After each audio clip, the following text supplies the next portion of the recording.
Apprendre à faire du montage vidéo très facilement et gratuitement. Eh bien, c'est ce que nous allons voir tout de suite.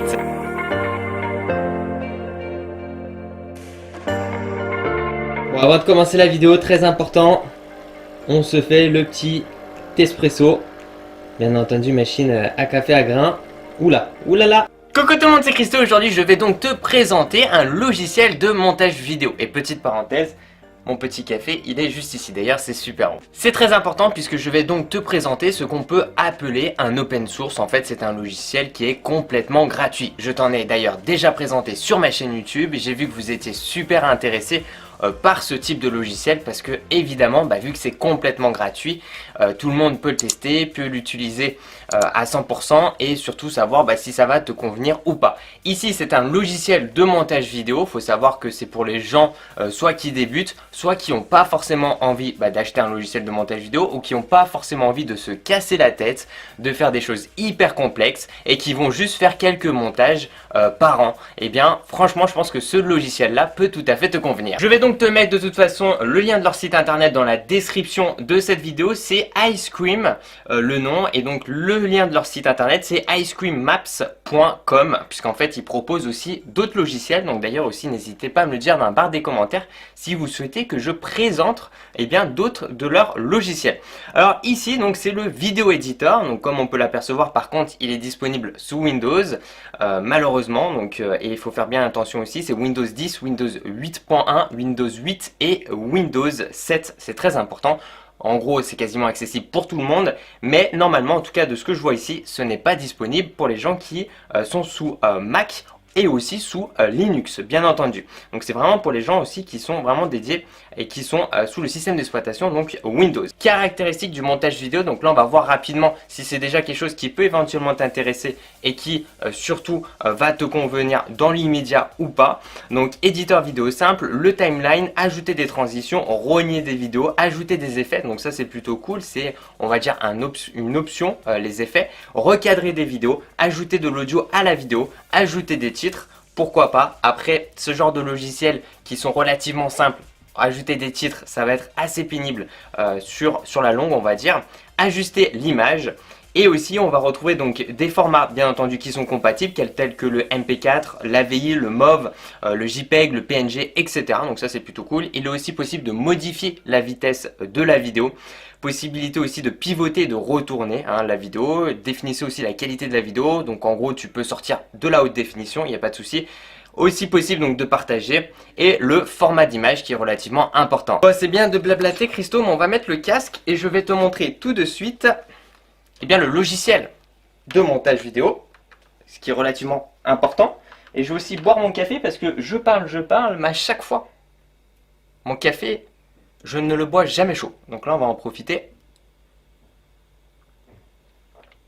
Yes, c'est bon, on peut y aller, Je vais juste décaler mon casque sur un côté, comme ça je peux m'entendre, sinon je vais parler super fort et vous allez me prendre pour un fou, pour quelqu'un qui est complètement sourd et qui hurle devant la caméra. On se retrouve donc sur l'interface du logiciel, donc Icecream Video Editor. J'ai la version 1.55 et donc ici, comme on peut l'apercevoir tout en haut à gauche, on a mon projet 1, bien entendu, que je peux renommer aussi mon projet. CTRL S et tout, ce genre de raccourci pour tout simplement enregistrer.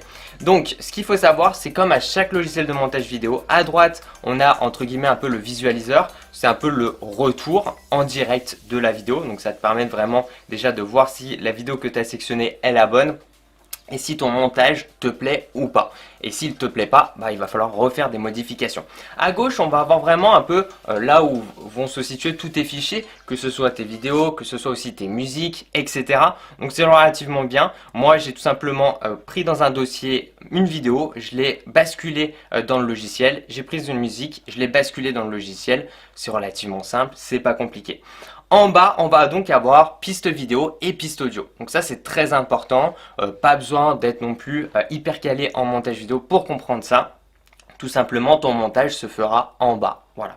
Donc ici, je supprime et donc on va faire comme si je partais de zéro pour te montrer très rapidement. Donc d'ailleurs, quand je mets ma souris, je viens de le remarquer à l'instant, devant une vidéo, il va donc laisser couler quelques secondes. Ça va te permettre, ça c'est vraiment sympa parce qu'on même sur des logiciels payants, je t'avoue, on retrouve même pas ça. Donc là, je vais pouvoir déjà visualiser un petit peu sans avoir à cliquer dessus la vidéo en question. Si cette vidéo m'intéresse, j'ai tout simplement à la slider, comme je te l'ai dit tout à l'heure, dans le côté piste vidéo, piste audio. Il se met automatiquement, ce qui est tout à fait logique, dans la piste vidéo parce que c'est une vidéo. Si j'appuie sur la touche espace, forcément, ça met en play et je vais pouvoir donc voir la longueur juste à droite. Tu vois, elle dure 17 minutes 24. Alors, juste au-dessus de la vidéo, donc ici, il faut savoir que j'ai sélectionné la vidéo. On a donc général. Je vais donc pouvoir, et donc c'est pour ça en fait qu'il est gratuit aussi, c'est parce qu'il est très simple. Mais ça peut vraiment convenir à énormément de personnes qui ne veulent pas se casser, comme je te l'ai dit, avec le montage. Donc on peut régler la luminosité. Ah, ça a quand même quelques secondes de décalage entre lorsque je vais faire la modification et le retour qu'on a à droite, mais c'est relativement propre. Donc ici on peut voir que je suis en train de modifier la luminosité.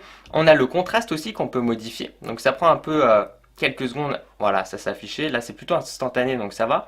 On a la saturation, on peut aussi, comme on l'a vu tout à l'heure dans les caractéristiques, au niveau de la vitesse, voilà, on peut accélérer la vidéo, donc si j'appuie sur espace, voilà, et on se remet en 1 pour faire un retour à la normale.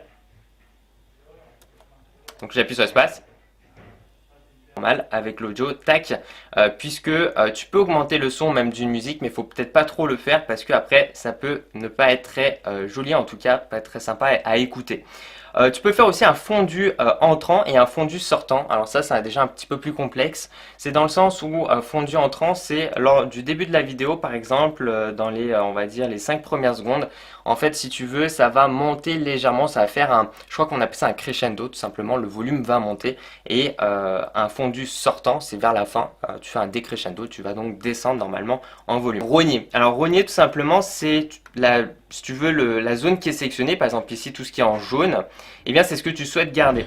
Donc par exemple, si je ne souhaite plus garder eh bien, ce qu'il y a avant mon intro, donc ici il y a mon intro, mais avant mon intro, je présente, je fais une petite comparaison avec mon aspirateur que j'avais avant, avec un aspirateur un peu plus moderne. Eh bien, je reprends depuis l'intro, et donc je vais faire terminer. Et voilà, comme on peut l'apercevoir, la zone que je n'ai pas sélectionnée, qui n'était pas en jaune, a été automatiquement supprimée. Et donc ici, il me reste forcément, on commence directement avec l'intro. Il est possible aussi d'ajouter du texte, donc si on clique dessus avec des animations, alors attention, on se met là, voilà, il y a du texte que tu vas pouvoir ajouter avec des animations, etc. etc. Donc ça, c'est à toi de voir après par la suite si tu veux faire quelque chose. Tu peux aussi modifier la vitesse, les dimensions, différents styles d'écriture, la police au niveau du texte. Tu as aussi des filtres. Voilà, qui sont plutôt cool. Par exemple, si j'appuie dessus, ça va automatiquement normalement mettre voilà, ma vidéo avec le filtre en question. Vintage, par exemple, si j'appuie sur espace. Voilà, donc c'est relativement sympa, pourquoi pas. Et après, c'est vrai que quand on va dire tu as ce genre de logiciel, tu vas pas forcément commencer à bombarder d'effets. Donc là, je fais CTRL Z pour faire des retours en arrière. Et maintenant, je voulais aussi te montrer rapidement au niveau de l'audio, au niveau de la musique. En fait, elle va automatiquement, alors il faut bien la glisser en dessous de la vidéo. Donc la vidéo en dessous, tu mets la musique. Et donc par exemple, si aussi on écoute, imaginons la musique est bien trop forte. Donc on va dans audio et donc là on va pouvoir régler en fait eh bien, le volume de la musique en question. C'est comme ça souvent dans mes vidéos d'ailleurs, tu as une musique mais qui est en fond. Par exemple, je parle et on va dire que le volume est peut-être à 80-90% parce que l'objectif c'est que tu puisses m'entendre et que pourquoi pas une petite musique en fond à 5-10% en volume, c'est relativement agréable. Mais il ne faut pas que la musique soit bien trop forte parce que sinon tu vas galérer à m'entendre et ça va vraiment être désagréable pour toi. Donc voilà, donc il y a ces petits réglages à faire et c'est relativement cool. Alors d'ailleurs, si on appuie sur les réglages tout en haut à droite, c'est là où on va pouvoir aussi sélectionner la langue. C'est vrai, j'en ai pas parlé. Il y a aussi une sauvegarde automatique, tu vois. Ici, toutes les 5 minutes, mais que tu peux aussi programmer toutes les minutes. Donc ça, c'est cool. Tu n'as même pas besoin d'enregistrer. Attention, ce genre d'erreur, ce genre d'oubli, ça arrive très fréquemment, en tout cas, quand tu t'y connais pas ou tu prends pas l'habitude. C'est vraiment embêtant, et surtout quand tu passes 1 heure, 2 heures de montage.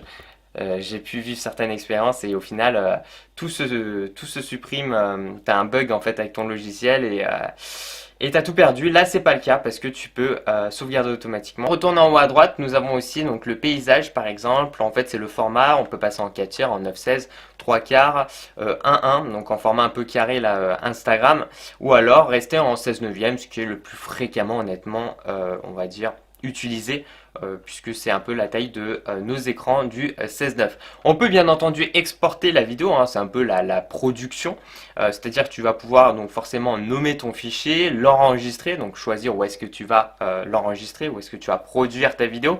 Le format aussi c'est relativement important, donc ici tu as du MP4 ou du WebM, je ne connais pas, mais en tout cas le MP4 c'est un format universel, donc tu n'auras pas de souci à te faire là-dessus. Tu peux faire du Full HD, du HD, du Quad HD et du 4K. C'est relativement intéressant de faire du 4K avec un open source, avec un logiciel qui est gratuit. Alors bon, moi honnêtement, je précommande toujours le HD ou le Full HD. Pour moi aujourd'hui, déjà le 4K, il faut que tu aies filmé en 4K et puis que derrière, que tu fasses vraiment du montage et tout en 4K. Et puis surtout, derrière aussi, c'est d'avoir un écran compatible 4K. Donc si tu veux, la probabilité que les gens puissent regarder tes vidéos et tout en 4K, et en plus YouTube compresse toutes les vidéos de toute façon, pour moi, le 4K, à part en fonction peut-être dans ton travail ou autre, tu en as besoin, mais voilà, il n'y en a pas vraiment besoin. La HD ou la Full HD te suffit amplement. Franchement, je suis plutôt content. Je ne connaissais pas ce logiciel de montage vidéo. J'en fais la découverte. Je trouve qu'il est relativement simple, mais je pense que ça peut vraiment répondre à énormément de critères. Et surtout, je trouve ne demande pas énormément de ressources. C'est-à-dire que tu n'as pas besoin d'avoir un PC ultra puissant pour faire tourner ici Icecream Video Editor. Hop, je me reprends ma troisième petite dose de café. En tout cas, n'hésite vraiment pas à me dire dans la barre des commentaires ce que tu en penses. Si d'ailleurs tu connaissais ce logiciel là, moi c'est vrai je ne connaissais pas du tout et je trouve que c'est vraiment sympa. Je le dis, je le redis, mais c'est complètement gratuit et en fait c'est plutôt connu aussi, hein. C'est-à-dire qu'il y a pas mal de commentaires, pas mal d'avis, forcément beaucoup de choses positives parce que difficile aussi à critiquer quelque chose comme ça. Et ils font aussi régulièrement des mises à jour, donc ça c'est plutôt sympa si jamais il y a des bugs ou il y a des fonctionnalités qui peuvent se rajouter. Boum, merci à tous les gens, merci de mettre un petit j'aime à la vidéo, ça me fait super plaisir. De me suivre sur les réseaux sociaux, c'est dans la description de cette vidéo. Et puis tu sais quoi, continue à regarder mes vidéos parce que tu vas kiffer.